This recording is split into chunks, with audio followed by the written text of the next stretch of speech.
এদিকে কত ইঁদুর! চারিদিকে কত সুন্দর ইঁদুরের গন্ধ পাচ্ছি। একটাকে যদি ধরতে পারতাম। কি ইয়ামি ইয়ামি খাবার হয় ইঁদুরগুলো।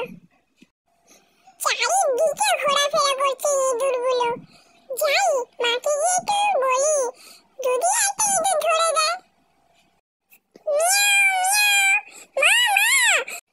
চারিদিকে কত ইঁদুর দেখে এলাম, একটা ইঁদুর ধরে দাও না মা, আমার ভালো মা, মিষ্টি মা, প্লিজ।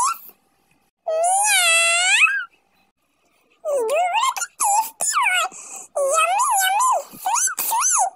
মা একটা ইঁদুর ধরে দাও না, দাও না মা, প্লিজ, একটা ইঁদুর ধরে।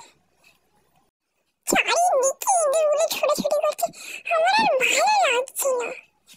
মা ওই দেখো এদিকে একটা ইঁদুর গেল, দাও না এটা ধরে। দেবো দেবো, দাঁড়া, সময় মতো ঠিক ধরে দেব। এখন তুই শান্ত হয়ে বস একটু আমার কাছে, আমি ঠিক সময় মতো তোকে ইঁদুর ধরে দেব। ঠিক আছে মা, অনেকগুলো ধরে দিও কিন্তু। ঠিক আছে ঠিক আছে, অনেকগুলোই ধরে দেব, তুই খুব মজা করে খাস।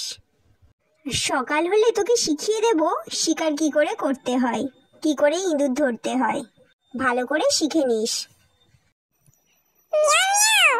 মা দেখো এবার তো সকাল হয়ে গেছে, এবার বলো কিভাবে শেখাবে, কিভাবে শিকার ধরবো। দেখ শুধু, তুই আমাকে শুধু ফলো কর, কিভাবে শিকার ধরতে হয় আমি তোকে দেখাচ্ছি। ঠিক আমি যেভাবে যেভাবে করছি এইভাবেই তুই করতে থাকবি। এভাবেই গাছের আড়ালে লুকিয়ে থাকবি চুপটি করে। যখনই সুযোগ বুঝবি অমনি শিকারের উপরে ঝাঁপিয়ে পড়বি খপ করে। কিন্তু মা এখানে তো কোনো ইঁদুর নেই, কাকে ধরবো আমি? আরে পাগল, শুধু কি ইঁদুর ধরলেই হবে? এখানে অনেক পাখি আছে, কাঠবিড়ালি আছে, তারাও খুব ইয়ামি ইয়ামি খেতে হয়। কিন্তু মা